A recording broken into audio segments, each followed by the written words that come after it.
Ngatho cia mwanya muno ni undu wa gucoka na ndirehoka no urathie na mbere wega indi uringi ni atiga fans ake na gikeno kinene thutha wa kuhoria miario ya magigi ikoretwo agitambio nenda-ini miario I think already ni ucemanitie nayo ya hiki makigeria kwira Edday ati ni ahitirie kuma Kenya na kurora America ati tondu kihiko giake ni kiagia maruru andu acio makigeria gutara Edday ati agiriire guikara gwake tondu gutire mundu wa muingataga. Edday however ni athiete na mbere prove andu acio wrong kuria ramoni ati she still sticking to her word ati ndaracoka Kenya na ndaragwa na we ndaraikara in a polygamous marriage makiria na mutumia mukuru muno kumukira even after gukorwo tukiona Karen Nyamu akimuthaitha muno hadharani acoke Kenya marere ciana ta family na nginya akimuthaitha etikire macie Samido. Edday akira fans ake na akorwo akimekira gikeno kinene riria moni ati she has uikaro mweru kuria USA kuria hamwe na ciana ciake marakenerera na magakorwo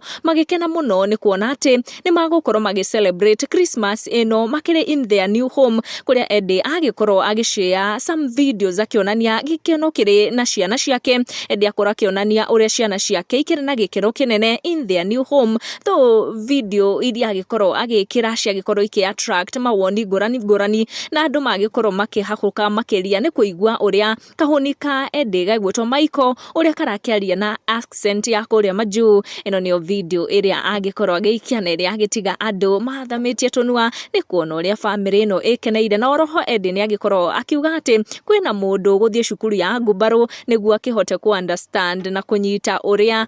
ciana ici ciake irakiuga na hau niho twagikorwo tukiona mwena uyu ungi Samido agipost gabica gaka akiri kirathi. We don't know whether these two are just communicating in a certain way no ni ndeto turathi na mbere na kumatha guku nenda-ini cia ukinyaniria ndeto iratwikira gikeno kiingi. Tucemanie na next video. Make sure you turn on your notification or subscribe niguo hingo ciothe ugakinyirwo ni update citu.